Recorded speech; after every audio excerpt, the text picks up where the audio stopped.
Mentes Vencedoras, apresentado pelo psicólogo Miura, o podcast de entrevistas inspiradoras que retrata a trajetória dos campeões, o quanto a inteligência emocional, os fatores psicológicos afetam nos resultados, mostrando que o desenvolvimento psicológico é treinado para se atingir a excelência profissional. Bom dia, Brasil! Boa noite, Japão! Aqui é o psicólogo Miura pela TV Altiora, programa Mentes Vencedoras. Vamos hoje exclusivamente falar com o técnico Felipe Matos. Felipe que está hoje na Ferroviária, de tantas conquistas em grandes clubes e no momento na Ferroviária fazendo um grande trabalho pelo Sub-17 e com exclusividade a toda a diretoria da Ferroviária permitiu para que ele pudesse falar um pouquinho sobre a preparação de atletas, sobre formação de atletas, sobre perfil psicológico dos jogadores. E aí vamos falar um tema fantástico sobre isso, sobre a psicologia do esporte no futebol. Acompanhem. Eu vou falar uma coisa de confiança para você, Oscar Schmidt, né?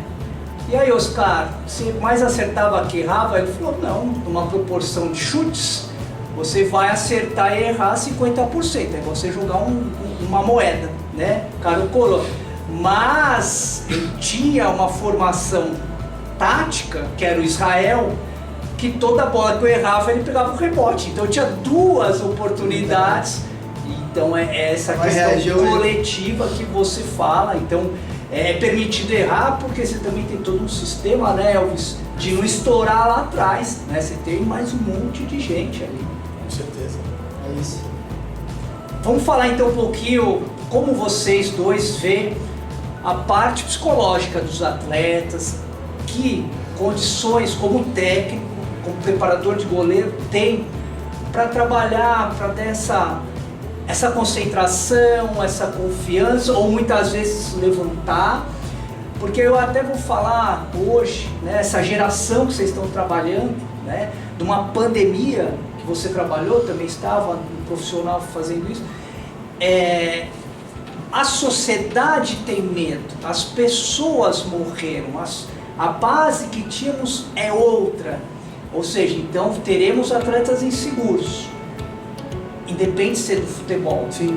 E como é que vocês conseguem utilizar, você muito, né, Felipe, de ferramentas no trabalho mental, estou falando com seus atletas. O que eu percebo, Miura, e também é um pouco das dificuldades que eu tive em trabalhar em categorias menores, inclusive no próprio Atlético Mineiro, os motivos de bater na porta e falar eu quero sair porque recebi uma proposta no Sub-20 foi porque eu percebi que por mais que é um grupo de altíssimo nível, com atletas de altíssimo nível, o comportamento psicológico ainda era de atletas com 15 anos. Então assim, para cada uma das idades eles têm as suas características comportamentais, mentais, que vai muito ao encontro daquilo que a gente pretende enquanto jogo.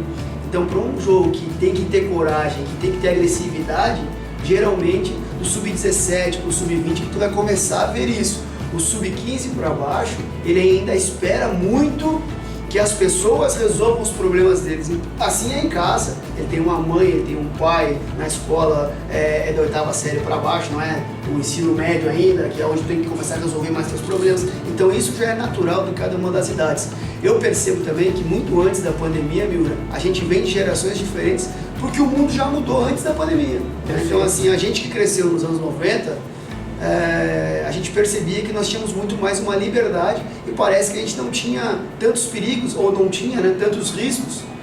E os pais, os meus pais, por exemplo, eles não tinham uma quantidade de preocupação comigo que eu vejo hoje, os pais de hoje ter com os seus filhos, né? Ok. E isso é uma coisa que eu percebo que hoje os atletas dessa geração, principalmente do 15, do 17, eles são inseguros, eles não confiam neles mesmos, eles são por muitas vezes infantis, imaturos, o ego é muito forte. Será que eu vou jogar? Será que o professor gostou do meu jogo? Será que eu hoje vou fazer o gol? Será que eu vou bater o pênalti? E isso é uma coisa péssima para o futebol, que é um esporte coletivo. O ego ele não pode estar presente dessa maneira dentro do esporte coletivo, e eu venho percebendo isso muito agressivo. E também eu percebo porque as famílias estão cada vez menores. Então isso permite com que o ego seja maior. O meu pai tem 11 irmãos, eu já tenho só 3. Sim. A minha irmã só tem um filho. Eu ainda não sou o pai. As famílias vêm diminuindo, então tu dá mais atenção para aquele filhote ali. Então tu bota mais sobre ele todo o teu carinho, o teu amor, a tua atenção, e ele muitas vezes fica esperando disso também fora do contexto familiar. E dentro do clube, onde ele volta para um ambiente de 40 igual a ele quer ter aquela atenção, só que o outro quer ter também, o outro quer também, e não vai ter. Ali é uma grande família de 40, né? E eu percebo que é aí que entra a nossa capacidade de ter que diminuir o ego, aumentar o amadurecimento. Eu falo para os caras, vamos viver o mundo real. O mundo real não é o mundo que vocês talvez tenham na casa de vocês. É passar por dificuldades. E aí uma das coisas que parece jargão, mas não é que é a mais pura verdade. Não existe evolução sem sacrifício, sem renúncias, sem sofrimento. A dor, ela ensina. Eu dou um exemplo para eles e falo, cara, tu vai crescer o teu músculo quando tu machucar ele, velhinho. Então isso é para tudo. Tem muitos atletas que todo final de semana eles querem estar em casa, quer ver a família, às vezes não é tão perto. E eu falo para eles, enquanto tu for negociado para fora do país, como é que tu vai fazer? Vai pedir para vir embora? Isso acontece e aqui, tu imagina quando os caras forem negociados e cada vez negociados mais rápidos e cada vez negociados com cenários mais distantes, com o crescimento do Oriente Médio, com o crescimento dos Estados Unidos, do Japão. Então como que a gente constrói isso? Então dentro disso eu tenho feito um dos meus pilares, aqueles 3 pilares que eu digo, pedagógicos, metodológicos, é sim o poder do hábito, realmente vindo muito da literatura, do poder do hábito do livro, como a gente constrói bons hábitos que vão ser base para a nossa construção enquanto sujeito, porque o sujeito vem antes do atleta. Então assim, o sujeito ele tem que ser alguém firme, forte, que tudo bem que ele vai ter as suas fraquezas, as suas fragilidades, como muito bem o Benny Brown falou, o poder da vulnerabilidade. A gente é vulnerável, mas e como a gente lida com essa vulnerabilidade quando estamos em momentos de dificuldade, de crise, porque é na crise que a gente vai crescer. É na crise que tem a oportunidade. A oportunidade ela é na crise. Né? Então assim que eu tento desenvolver os atletas, não é fácil. No sub-17 ele é um limite. É difícil, porque eles ainda ali, tem muitos ainda que vieram do 15, então precisam passar por um processo mais longo.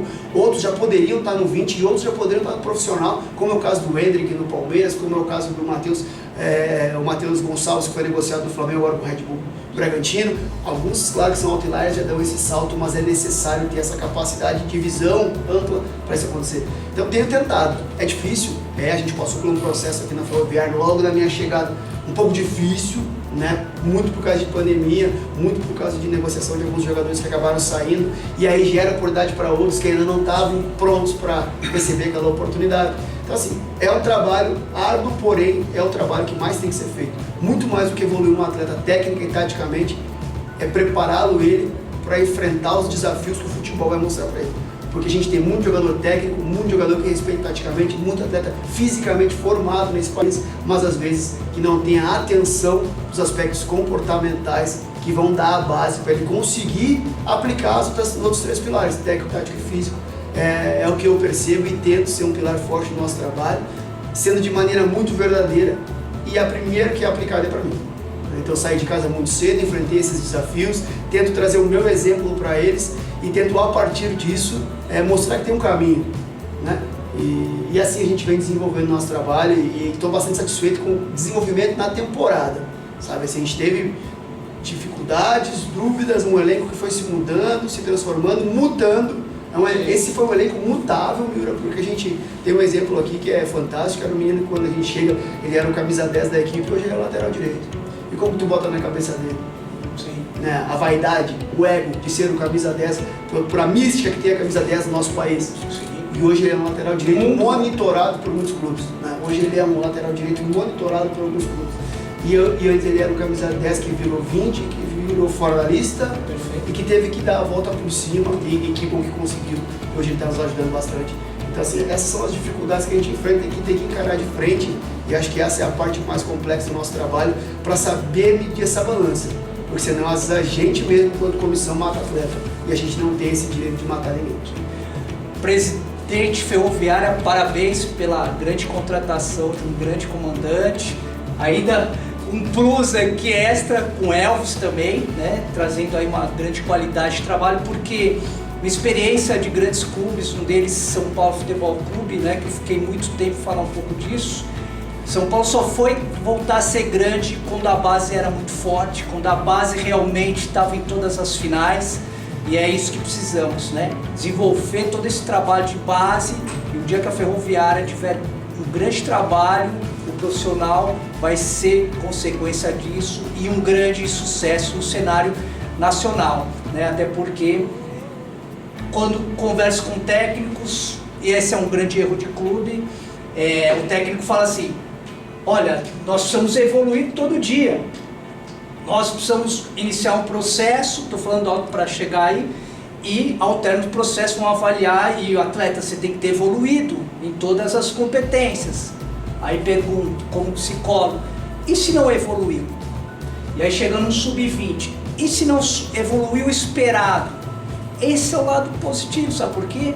Porque o desenvolvimento afetivo, o desenvolvimento humano, afetivo, cognitivo, motor, o afetivo determina se esses dois aqui vão evoluir.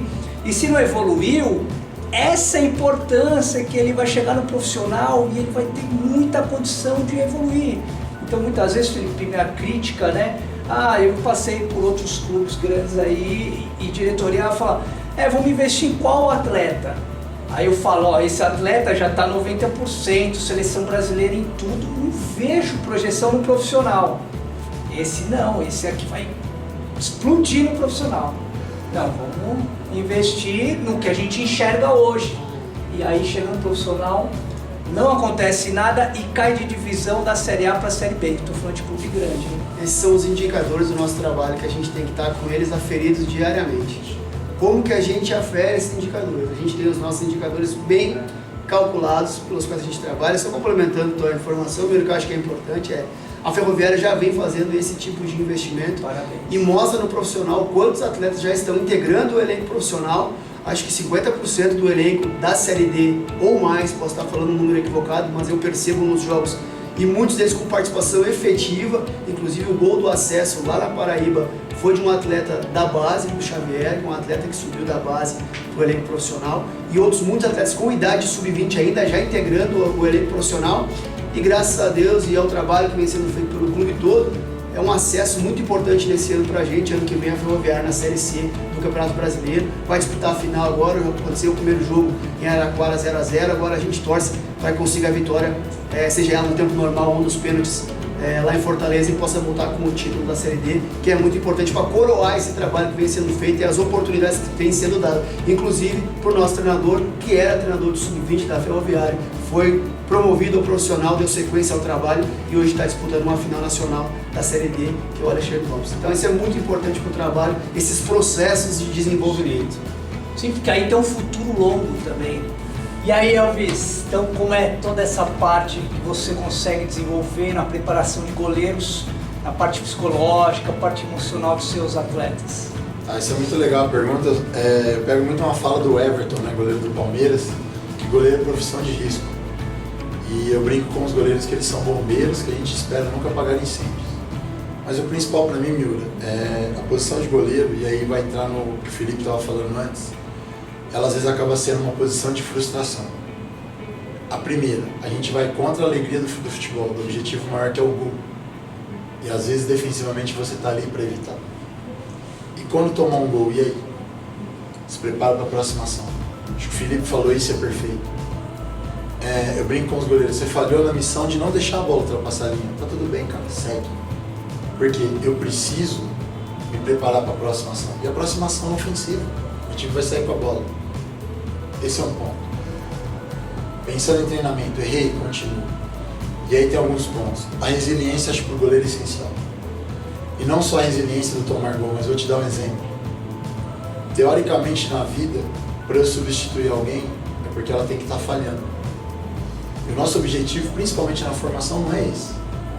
A gente quer mais que os goleiros vão bem. E aquele goleiro que é teoricamente o reserva, o que ele tem que fazer? E aí dentro disso, acho que é uma coisa que o Felipe citou e acho que é fato. A chegada do Felipe no clube, ela gerou uma mudança de mentalidade no quê? Primeira coisa que eu acho que é chave, ele colocou uma cartilha, isso não é só a cartilha do Felipe, mas do clube. Acho que valores, eles são negociáveis. Então o principal valor da nossa equipe é ser leal. Então, exemplo, quando eu deixo de tentar fazer o melhor, eu não estou sendo leal com os companheiros. Então o principal dos goleiros, é um termo que a gente vem utilizando, eles têm que ter uma autogestão. sobre eles mesmos. Então, pensando dentro do trabalho ali, principalmente, eu enxergo que cada um até é um indivíduo, então eu tenho que tratá-los de forma diferente, no sentido que das suas necessidades. E isso vai fazendo que, com a personalidade característica de cada um, com que a gente consiga entregar o melhor. Porque, de novo, a gente precisa ter ajustes de expectativas. Hoje o nosso goleiro titular, ele até o sub-17, ele tinha entre 6 e 8 jogos como principal. E hoje o que não está jogando tinha quase 30. Não quer dizer que um era melhor ou outro era pior. São momentos da carreira deles. E hoje o que está jogando, ele está jogando porque foi uma luta com ele mesmo. Ele passou a melhorar alguns aspectos. E dentro desses, um deles é a questão emocional. Ele passou a ter um outro tipo de postura. Porque isso é importante. E aí eu acho que é interessante, essa postura vem sendo demonstrada treino após treino, jogo após jogo. Então, principalmente enquanto atleta, o que eu peço para os goleiros? O principal, se entrega nos treinos. Não pode negociar, porque o sonho é deles. Sim. Isso eu acho que é o principal. Eu acho que nós, como comissão técnica, a gente não pode brincar com o sonho de ninguém. Então, o atleta, ele chega para mim, qual que é o teu sonho normalmente? Ser atleta profissional. Essa palavra profissional, ela tem que estar desde cedo no atleta. O que é ser profissional? Cumprir com o horário, cumprir com as obrigações do clube, seja o que? Já ao início, arrumar seu quarto, respeitar o funcionário, respeitar o companheiro, ir para a escola. Então isso é ser profissional. E isso dentro do trabalho, o que é ser profissional?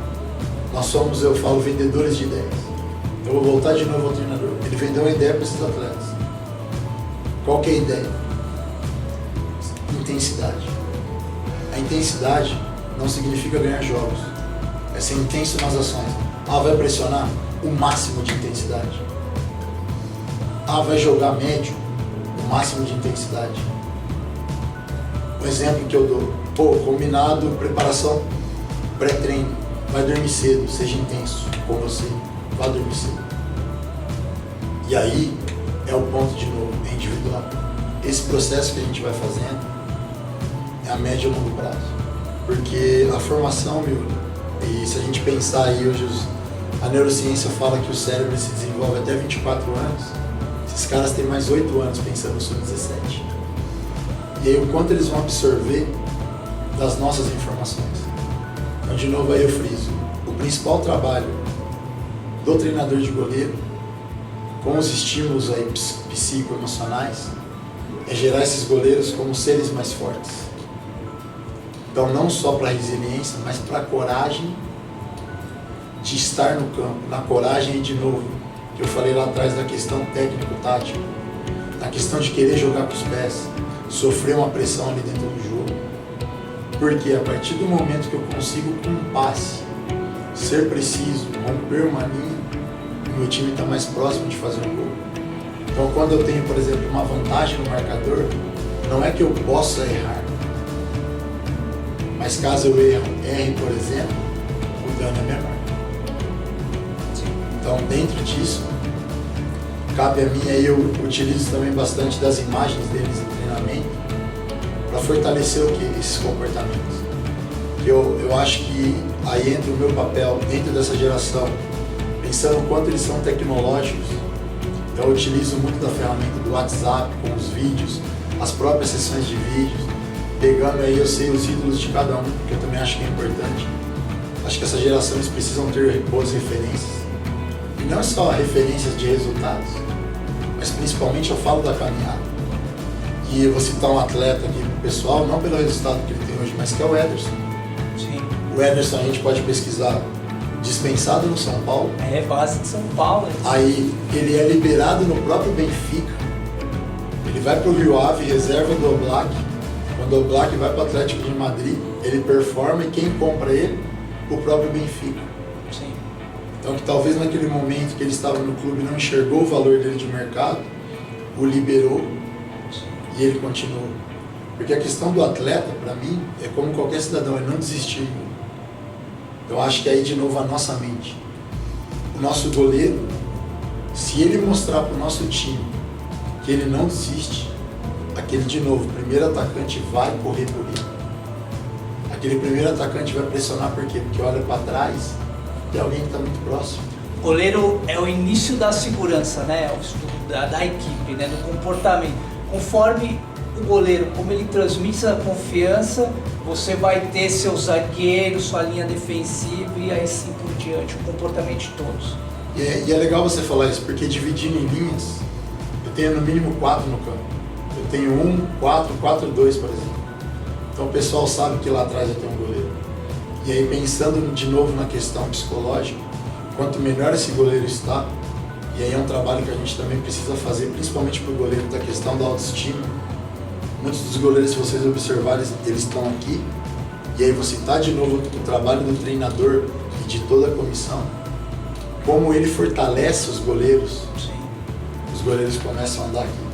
É onde o quê? A comunicação corporal e verbal facilita para a nossa equipe. Então, desde as questões ofensivas às defensivas. Então, isso é muito importante. E aí gera um trabalho que eu vou além e deixo isso para quem está assistindo, porque provavelmente vão ter pais aí, Sim. que é confiar no trabalho dos clubes. Deixe os seus filhos lá, acreditem. Porque a gente vai ajustar as expectativas. Às vezes o teu filho ele tem uma expectativa, por exemplo, de jogar na Champions League, ele não vai jogar lá. Mas ele vai ser o melhor goleiro de Série B do Brasil. Tá ótimo. Tá ótimo.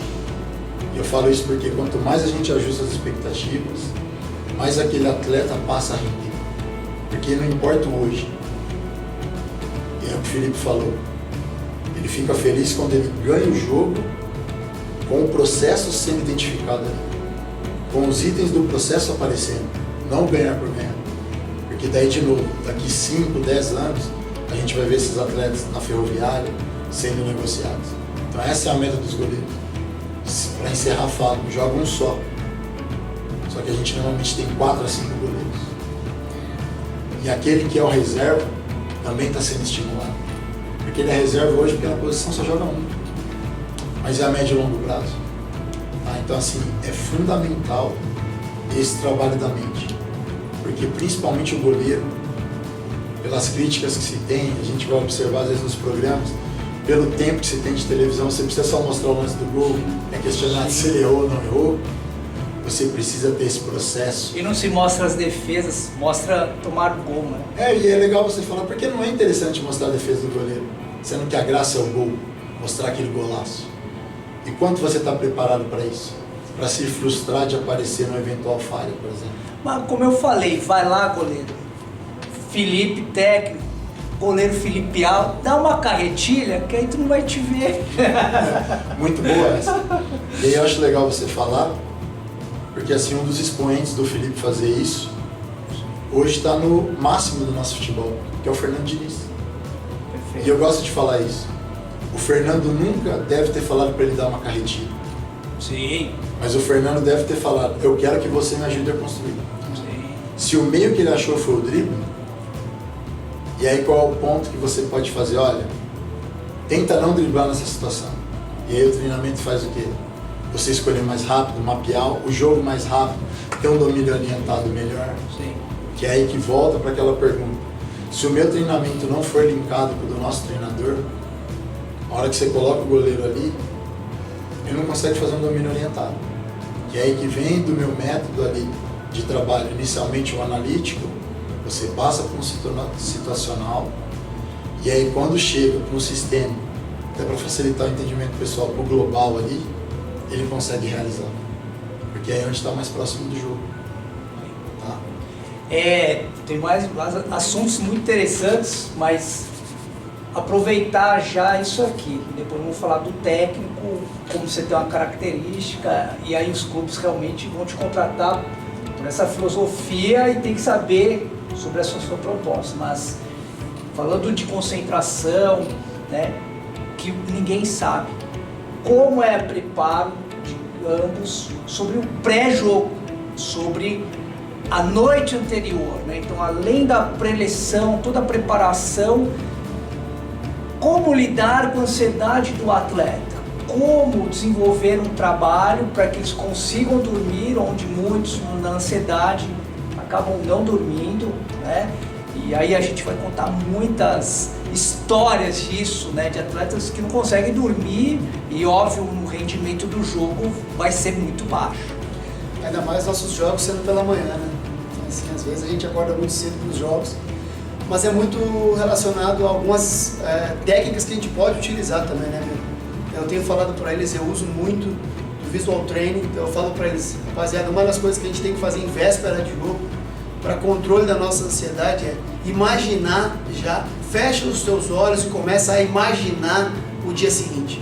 Começa a imaginar aquele cenário, se já teve naquele campo, como é que é aquele campo, por onde tu entrou, como é que foi a última vez que tu esteve lá. Caso amanhã tu receba uma bola que ela vem de lá, que ela tem que ir para lá, como é que tu vai fazer?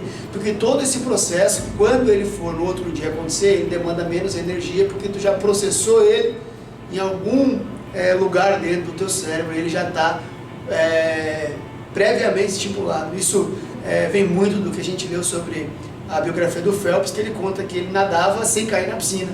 Então todas as provas ele fazia, e ele fazia cenários, o positivo e o negativo, se ele perder o óculos, e se ele atravessar para outra raia, se ele errar o número de braçadas, como que ele ia corrigir a tempo de conseguir ter um resultado positivo. Então isso são coisas que eu falo para os atletas que a gente tem que tentar, pré-jogo, se preparar, visualizando o que a gente vai enfrentar no outro dia e também para atrair coisas positivas. Eu sempre digo para eles que, além da gente criar cenários, se nós tivermos expulso logo cedo, mas e se o adversário tiver um expulso logo cedo? E se nós tivermos um pênalti a nosso favor logo cedo? E se o adversário tiver um pênalti? Mas também imagina como é que a gente vai comemorar um gol. Quem na tua família vai estar no estádio lá? Como que tu vai fazer? Então, são coisas que a gente consegue fazer para esse controle, para ir se preparando. Mas eu também tenho alegado para eles que eu acredito que a perturbação, a preocupação, ela de nada nos ajuda. De que adianta a preocupação? Se nós conseguimos entender que treinamos, conhecemos o adversário, conhecemos os adversários, estamos preparados fisicamente, tecnicamente, estamos. Então relaxa porque nada melhor do que jogar futebol. É aquilo que amamos, vamos desfrutar daquilo que gostamos de fazer, independente do resultado. E é por isso que, mais uma vez, eu gosto de dizer para eles, o placar nunca vai ser o critério de avaliação único da nossa performance, do nosso trabalho. Então, calma, desfruta do jogo. Eu gosto do jogo. A própria palavra, né? Preocupação, né? Não né? precisa, sabe? E isso é pra vida, meu. Depois que a gente começa a entender um pouco mais sobre isso, eu uso em casa. Sim. Né? Claro que algumas preocupações são inevitáveis. Tu ficar 3, 4 meses sem receber e ter que pagar um monte de conta, tu começa, cara, eu preciso tirar receita de algum lugar, senão meu nome vai pro Serasa. Então, mas quando não tem isso, quando não tem esse tipo de coisa, quando não é uma coisa relacionada à saúde, à família, à finança, é o jogo em si, o jogo é gostoso. O jogo não tem que nos ter preocupação. O jogo tem, claro que ele traz a ansiedade do querer chegar logo para aplicar tudo aquilo logo. Mas então, aplica primeiro, imaginando aquelas cenas, se preparando, se concentrando, para que na hora a gente consiga executar. Temos tentado fazer isso, temos tentado mostrar para os atletas um caminho. Eu digo para eles que são 4 etapas, né? É o pensar. Como eu penso, eu me sinto. Como eu sinto, eu ajo. E como eu ajo, provavelmente eu vou ter resultados. Então, se eu pensar positivo, eu vou me sentir bem. Se eu me sinto bem, eu vou agir bem. E se eu agir bem, provavelmente os meus resultados serão positivos. Agora, se eu pensar negativo, eu vou me sentir mal. Eu vou agir mal. Provavelmente os meus resultados vão ser negativos. Então, é um ciclo do pensar, do agir, do sentir, do agir e da própria execução para o resultado, que para os atletas fica mais claro pedagogicamente de tentar tranquilizá-los pré-jogo. A gente tem tentado fazer isso. E descansar faz parte do treinamento. Exato. É isso. Né? A gente tem tentado controlar, não é fácil, é a segunda semana que a gente vem para cá consecutiva. E, então assim, a gente jogou domingo aqui em São Paulo, voltou para Araraquara, voltamos na sexta para cá e a gente teve um jogo de uma competição regional que foi em Matão na segunda-feira, que joga o Sub-16. É uma semaninha um pouco mais apertada, mas tudo isso a gente tenta ajustar dentro dessa controle de carga que não é só fisiológico, ele é muito cognitivo.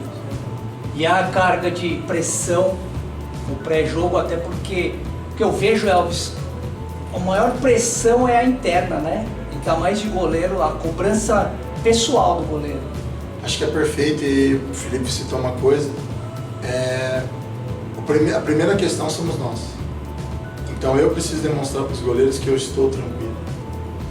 Porque assim, nós já ensaiamos, é o que eu tenho utilizado com eles.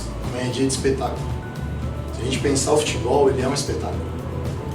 Pudemos acompanhar essa grande entrevista que ainda vai ter continuidade, porque são tantos assuntos a falar, principalmente essa parte mental, a pressão, e a pressão existe também no técnico, então não é só nos atletas que entram em campo, mas de toda uma comissão técnica que prepara toda a sua equipe.